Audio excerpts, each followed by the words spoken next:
जय हिंद साहब। और कैसे हैं आप सब? अच्छे हैं। आज हम एक टॉपिक पढ़ने जा रहे हैं जिसका नाम है वाक्य विचार। बड़ा महत्वपूर्ण टॉपिक है और बड़े ध्यान से आपको पढ़ना है, ध्यान से पढ़ना आपको, ठीक है? देखिए, आरंभ करते हैं। वाक्य विचार, सभी यहां ध्यान दें। क्या पढ़ रहे हैं जी हम? वाक्य विचार। वाक्य किसे कहते हैं?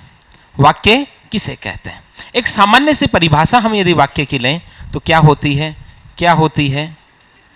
वाक्य किसे कहते हैं? बताइए, किसे कहते हैं? ये शब्दों के सार्थक समूह को क्या कहते हैं?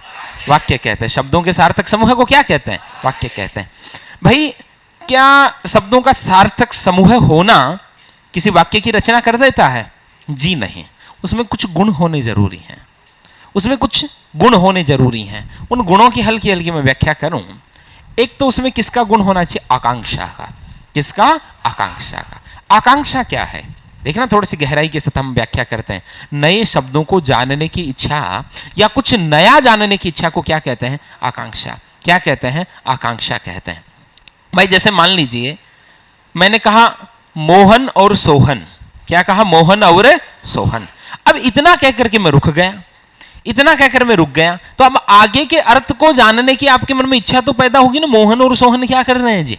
वो जो आगे के शब्द जानने की जो इच्छा हो रही है, जो अर्थ जानने की इच्छा हो रही है, उस इच्छा को ही क्या कहते हैं? आकांक्षा। तो वाक्य में ये होना चाहिए कि दो तीन शब्द बोले तो सामने वाले के मन में सुनने की उत्कंठा पैदा हो जाए कि आगे ये क्या बताने वाले हैं। तो वाक्य में आकांक्षा का गुण होना चाहिए। दूसरी बात, वाक्य में योग्यता भी होनी चाहिए।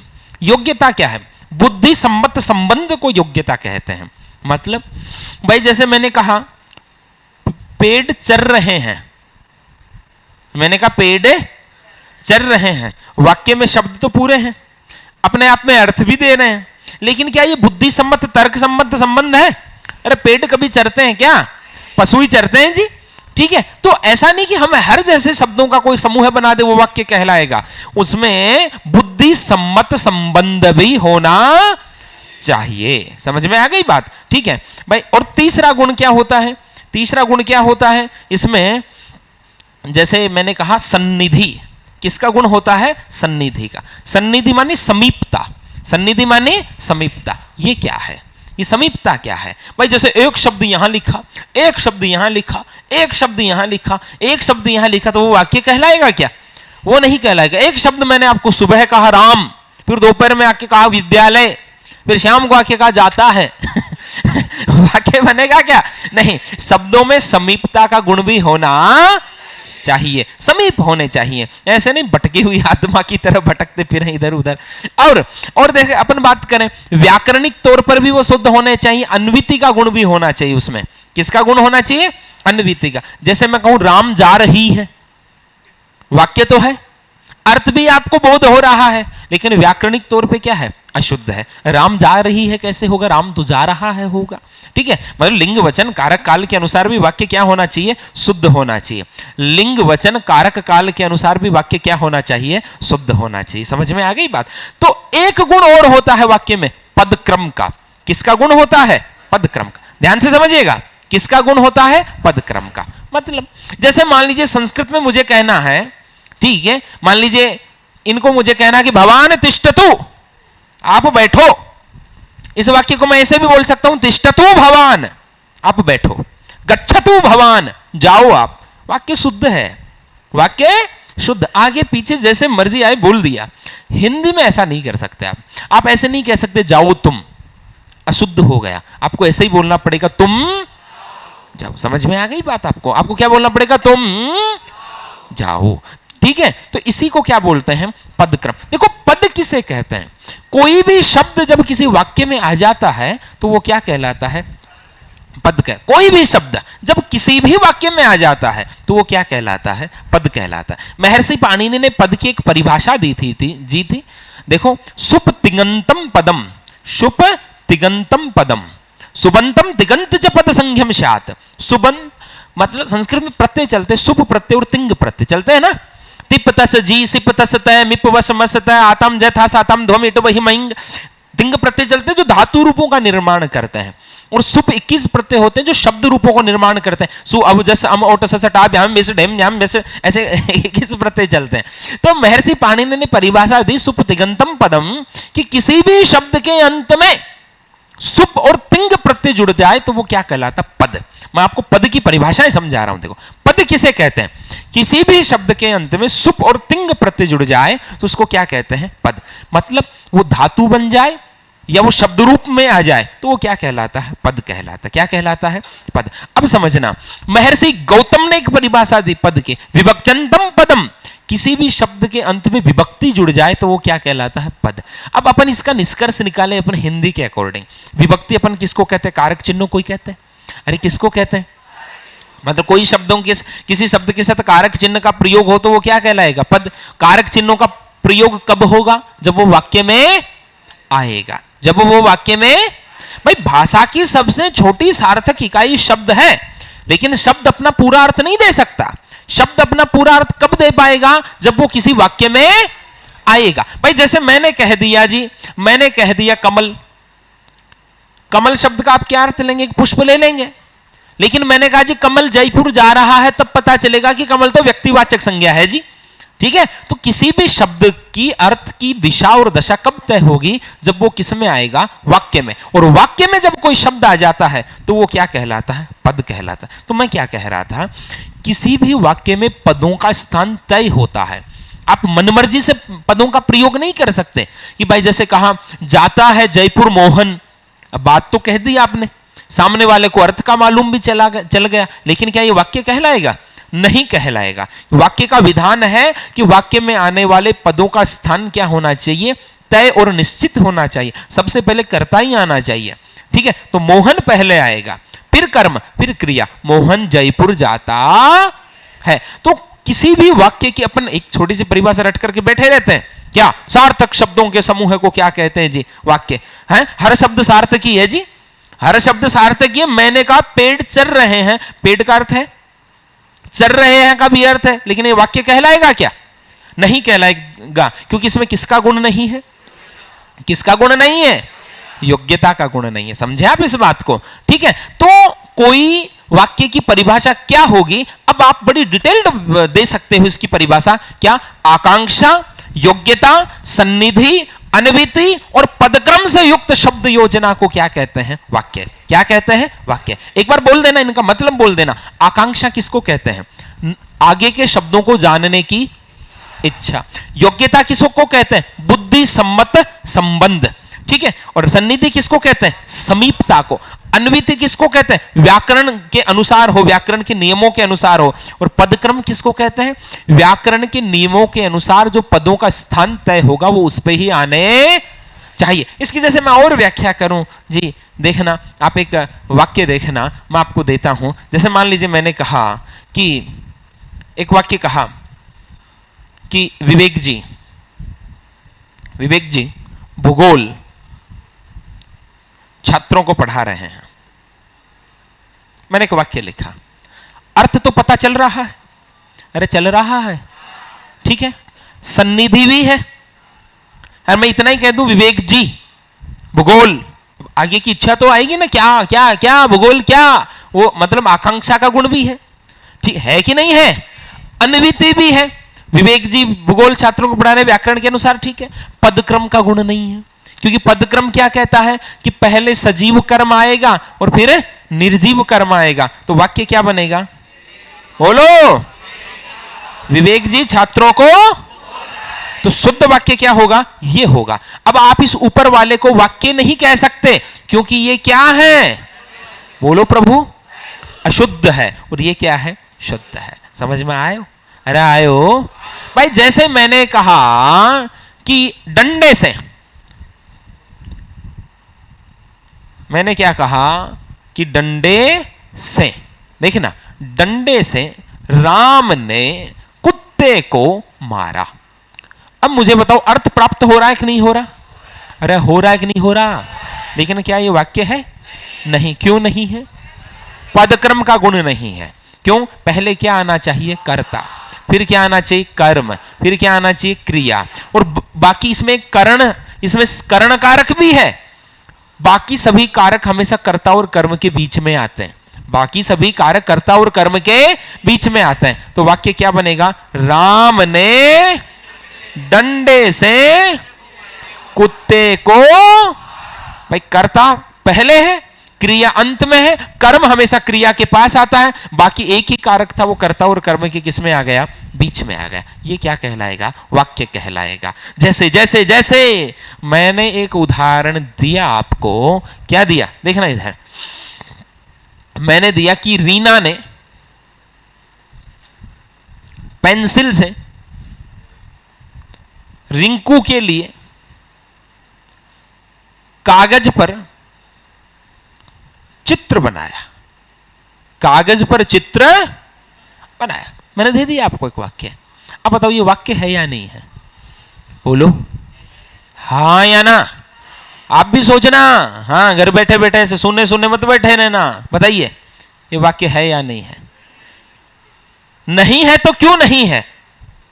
कारण, पदक्रम बताइए कहां गड़बड़ हुई? सही तो है भगवान, कर्ता पहले है, क्रिया अंत में है, कर्म क्रिया के का पास में है, बाकी सभी कारक कर्ता और कर्म के बीच में है। कहां गड़बड़ हुई? बोलो बोलो। अब हमारे पेपर में एक प्रश्न आता है, वाक्य शुद्धि अशुद्धि का आता है, हम कैसे सोल्व करते हैं? अंदाज लगाते हैं, यार ये वाक्य ठीक लग रहा है ये वाक्य सेट हो गया, ये ठीक है, सुव्यवस्थित लग रहा। उसके नियम नहीं पता। उसका ये नियम है कि देखना, हमेशा वाक्य में कर्ता आएगा पहले, क्रिया आएगी अंत में, ठीक है, आ गई, और कर्म आएगा क्रिया के पास, बाकी सभी कारक आएंगे कर्ता और कर्म के बीच में। यहां तक तो ये ठीक है, ठीक है, लेकिन बाकी सभी कारक विपरीत क्रम में आएंगे, उल्टे क्रम में आएंगे। लास्ट वाला कारक पहले आएगा। लास्ट में कौन आता है? अधिकरण। अरे कौन आता है? एक बार कारक बोल दो। कर्ता ने, कर्म करण से या के द्वारा, संप्रदान के लिए, अपादान से अलग होना, संबंध का के की, अधिकरण में पे पर, संबोधन हे ओ अरे। तो लास्ट वाला कौन सा हो गया? अधिकरण। संबोधन को तो मुख्य भेदों में गिनते नहीं ना, संबोधन तो आएगा तो भी पहले आएगा। अधिकरण संबंध को भी नहीं गिनते। अपादान, संप्रदान और करण, इस क्रम के अंदर वाक्य होना चाहिए। पहले अपादान आएगा, उल्टे क्रम में चलेंगे, फिर अपादान आएगा, फिर संप्रदान आएगा और फिर करण आएगा। तो बोलो वाक्य क्या हो गया? अरे बोलो। रीना ने कागज पर रिंकू के लिए पेंसिल से चित्र, समझ में आयो?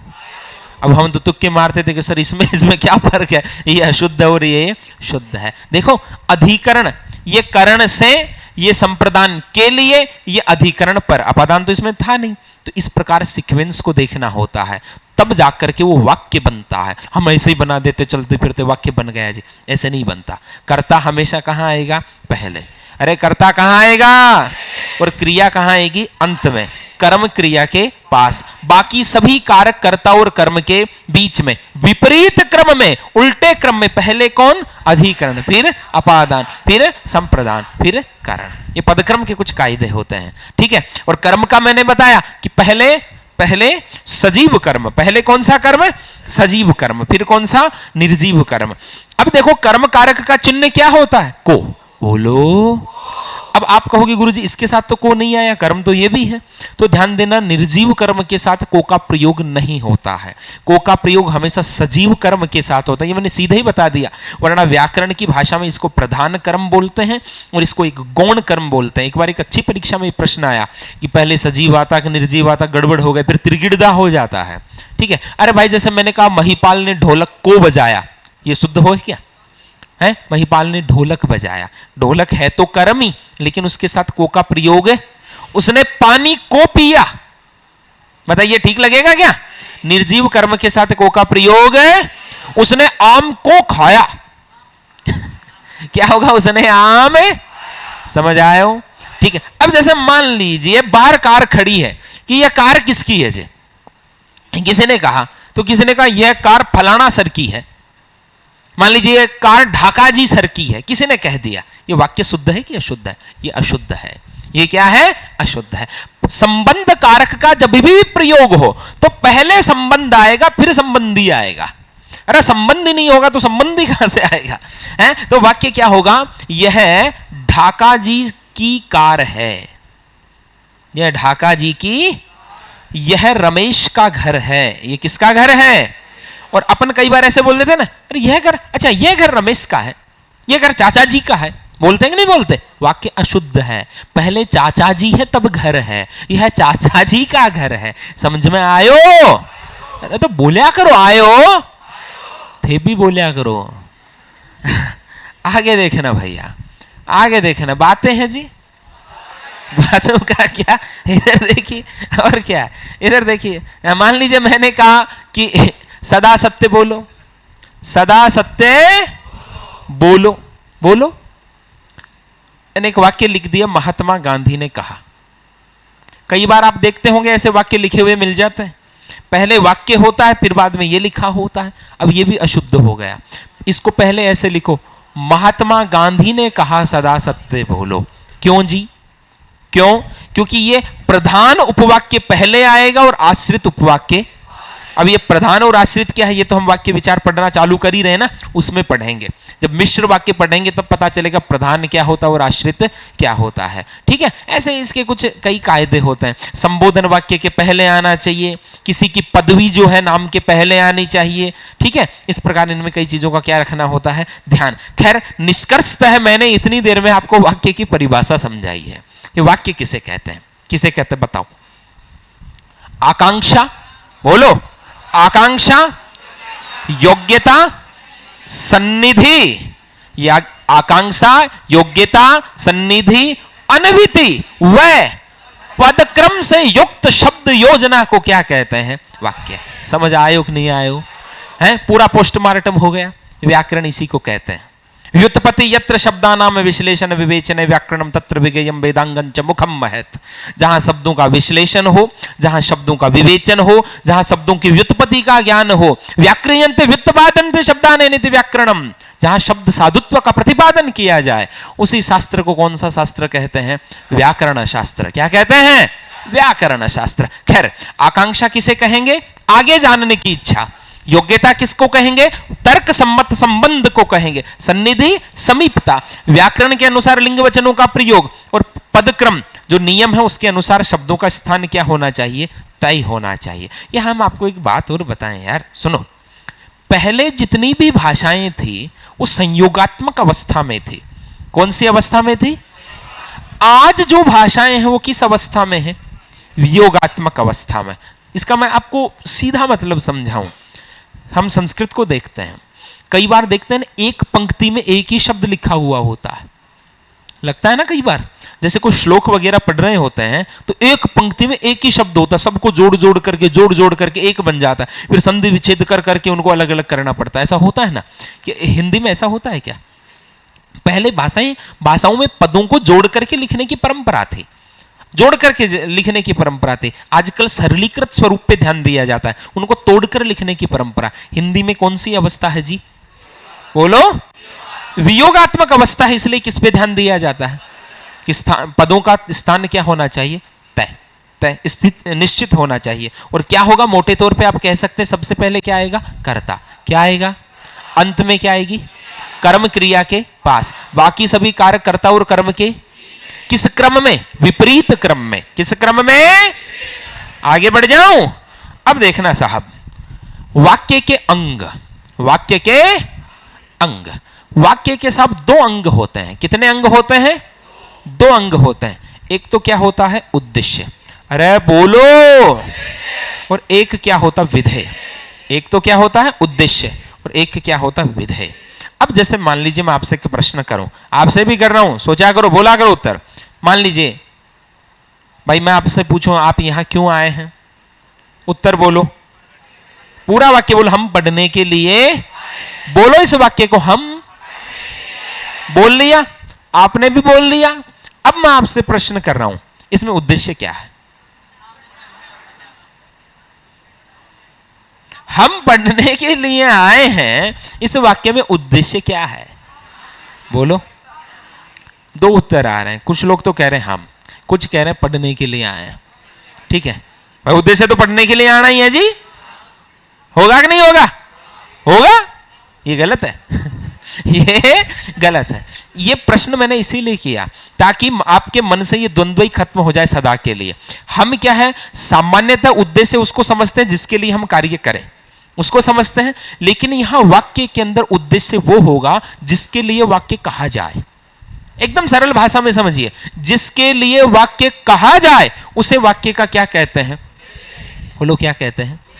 और उद्देश्य के लिए जो कुछ कहा जाए उसे क्या कहते हैं? विधेय। क्या कहते हैं? विधेय। अब ये जो वाक्य था कि हम पढ़ने के लिए आए हैं, क्या वाक्य था? हम पढ़ने के लिए आए हैं। तो इस वाक्य का उद्देश्य क्या है?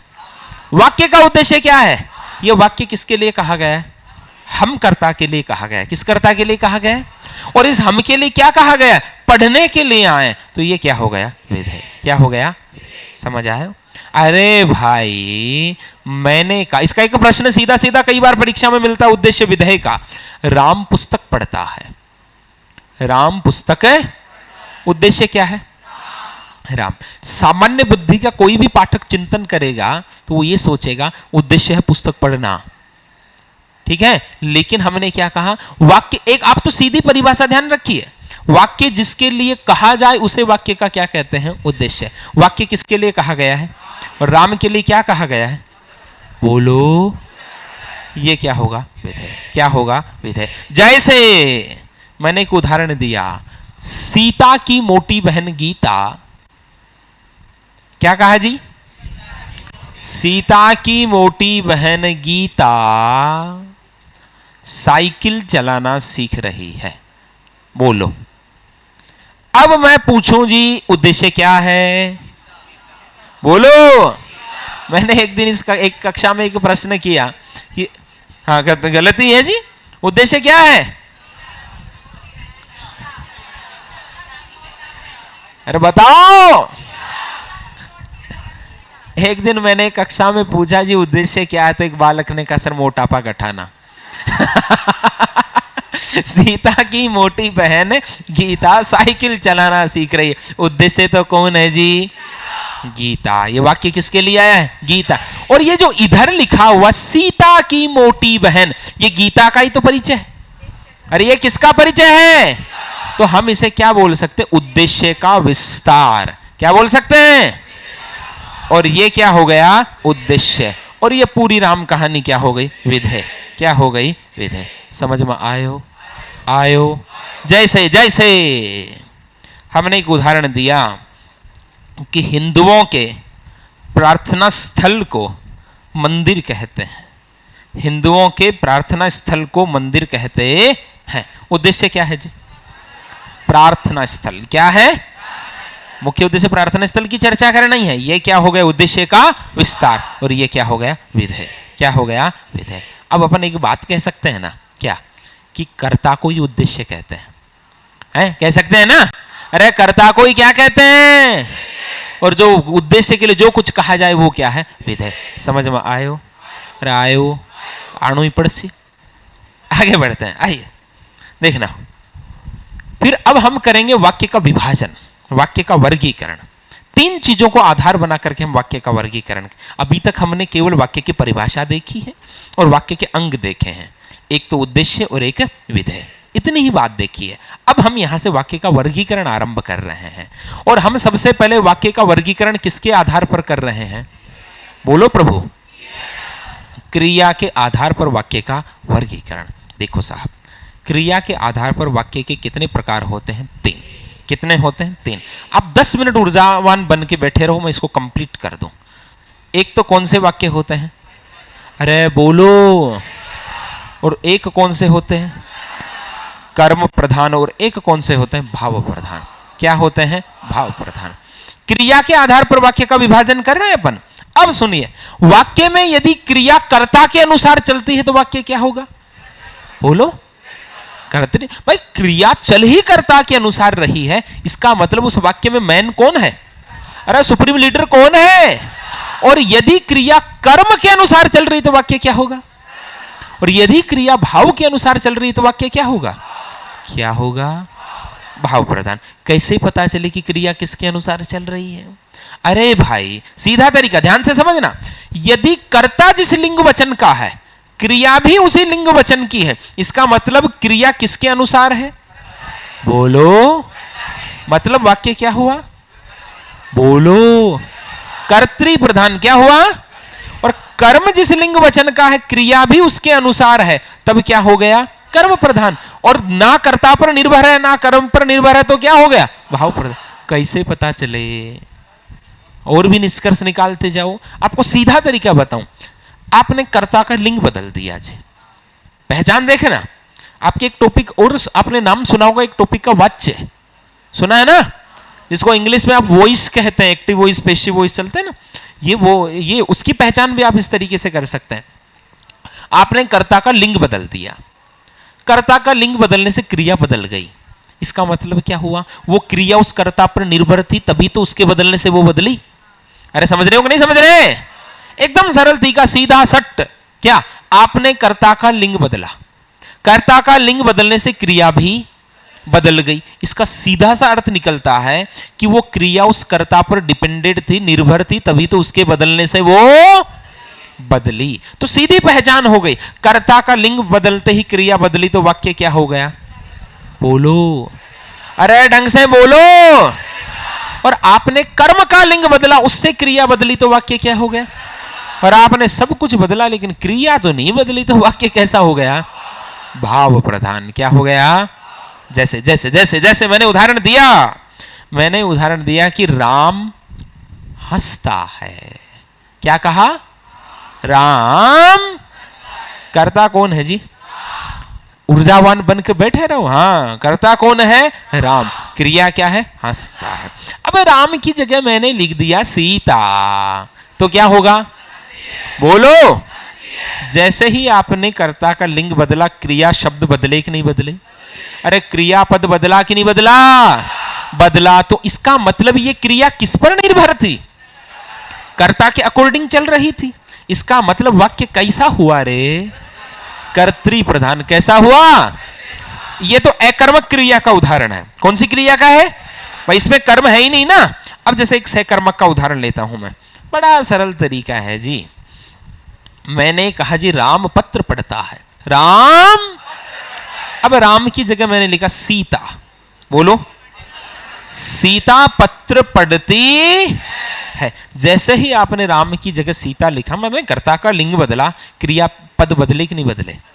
क्रिया विकारी पद है। अरे क्रिया कैसा पद है?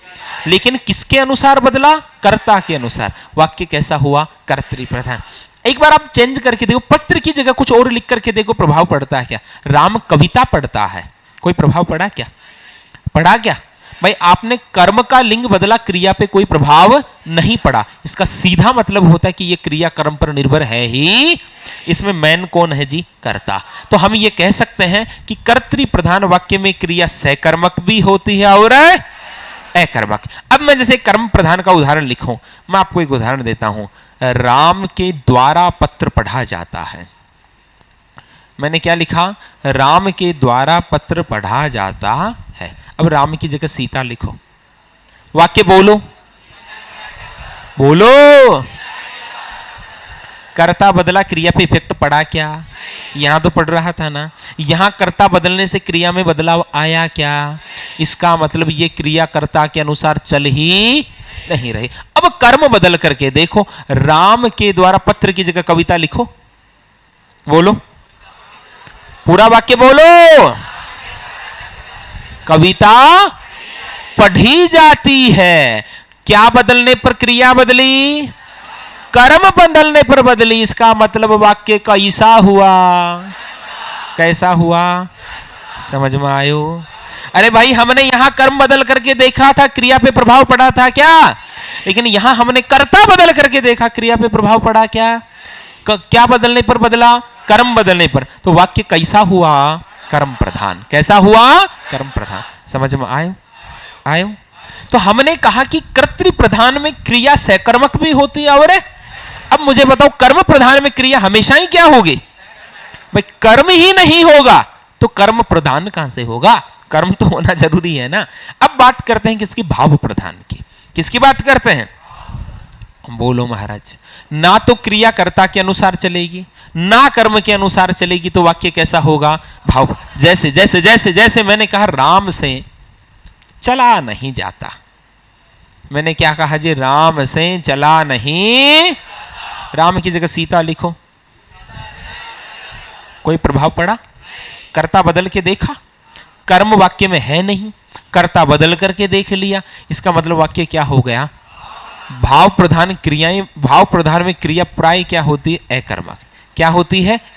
राम की जगह सीता लिख दिया, सीता से चला नहीं जाता, उससे चला नहीं जाता, उनसे चला नहीं जाता, उन सबसे चला नहीं जाता है। कर्ता का लिंग और वचन सब कुछ बदल दिए, कर्म है नहीं तो कर्ता बदला, प्रभाव पड़ा नहीं, कर्म है नहीं, तो वाक्य क्या हो गया? भाव प्रधान। क्या हो गया? भाव। जैसे मान लीजिए मैंने कहा दांत में दर्द के कारण, बोलो, दांत में दर्द के कारण उससे हंसा नहीं जाता।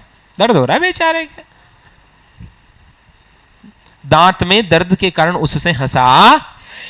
बताओ कौन सा वाक्य है?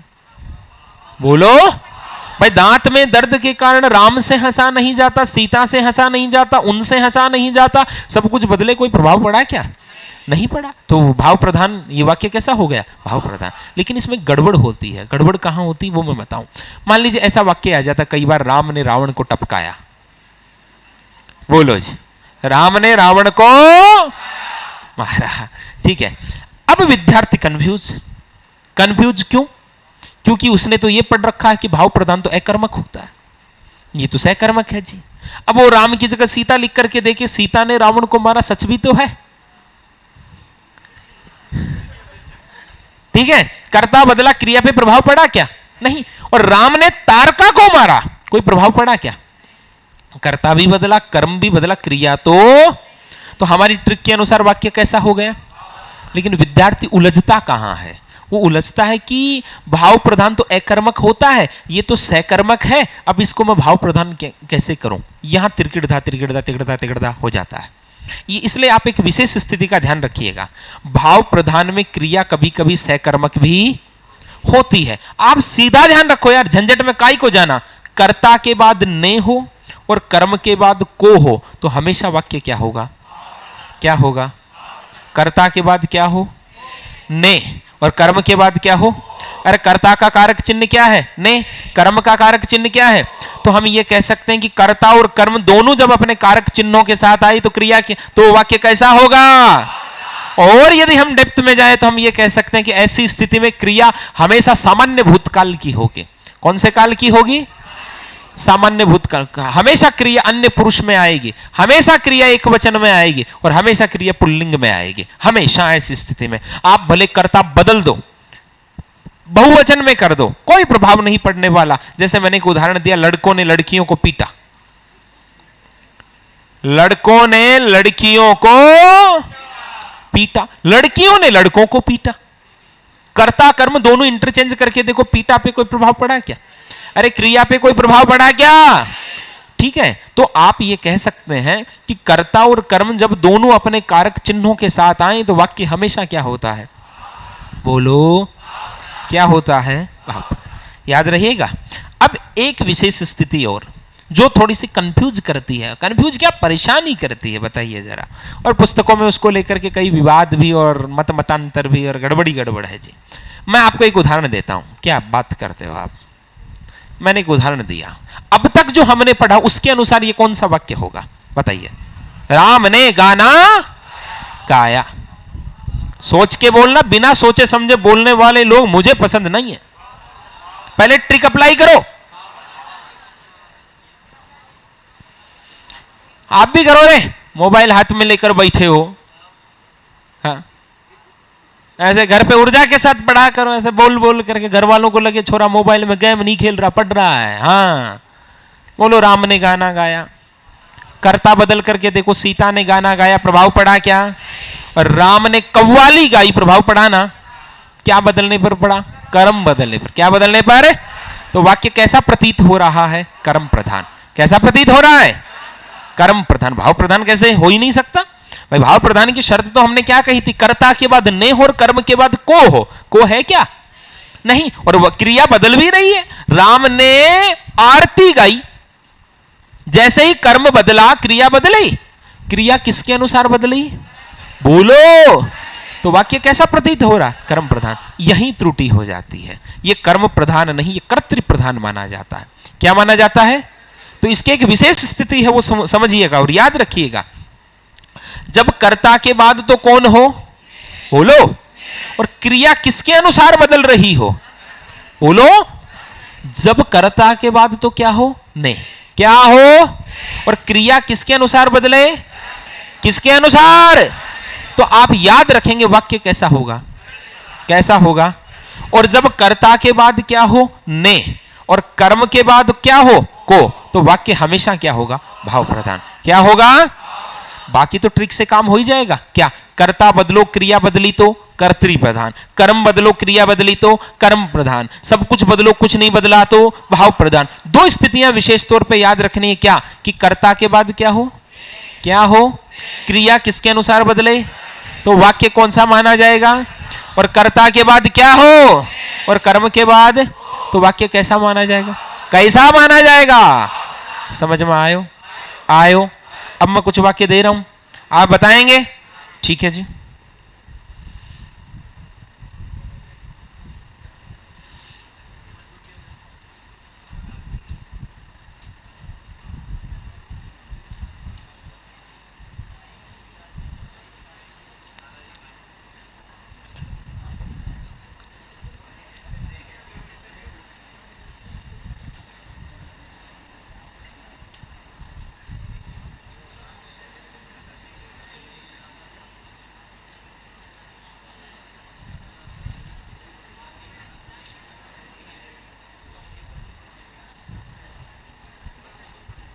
एक एक वाक्य का चिंतन करो। मैं पूछने वाला हूं एक एक को खड़े करके।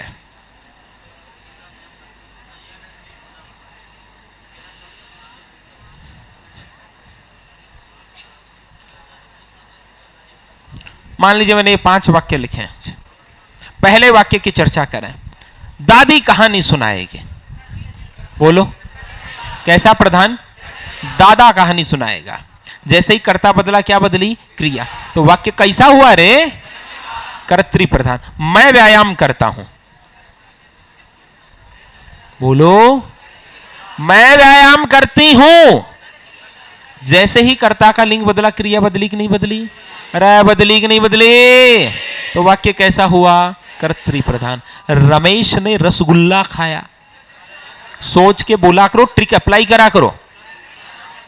कर्ता के बाद क्या हो? क्रिया किसके अनुसार बदले? कर्म के अनुसार। तो क्या माना जाएगा? भाई रमेश ने जलेबी खाई, क्रिया किसके अनुसार बदली? कर्म के अनुसार। लेकिन कर्ता के बाद क्या आ गया? तो विशेष स्थिति बताई ना लास्ट में। तो वाक्य कैसा हो गया? कर्तृ प्रधान। राम के द्वारा कहानी लिखी गई। बोलो। राम के द्वारा कहानी लिखी गई। राम के द्वारा उपन्यास लिखा गया। राम के द्वारा पत्र लिखा गया। क्या बदला? तो क्या बदली? भाई राम की जगह सीता लिखो, प्रभाव पड़ेगा क्या? सीता के द्वारा पत्र लिखा गया, कोई प्रभाव नहीं पड़ रहा। सीता के द्वारा कहानी लिखी गई, कोई प्रभाव नहीं। कि किसको बदलने पर क्रिया बदल रही है? कर्म को। तो वाक्य कैसा हो गया? बोलो। इस प्रश्न का उत्तर कौन देगा? कर्म प्रधान। साधु साधु। अखबार पढ़े जाते हैं, इसमें कर्ता तो है ही नहीं। क्या पढ़े जाते हैं? अखबार। ये कर्म है। कविता पढ़ी जाती है, कर्ता तो इसमें है ही नहीं। ठीक है भाई, कौन पढ़ रहा है ये थोड़ी लिखा गया। अखबार पढ़े जाते हैं। अखबार पढ़े जाते हैं, किसके द्वारा? वो कर्ता होगा, वो इसमें अनुपस्थित है। बात आई कर्म की। कर्म बदल करके देखो, अखबार की जगह कविता लिखो।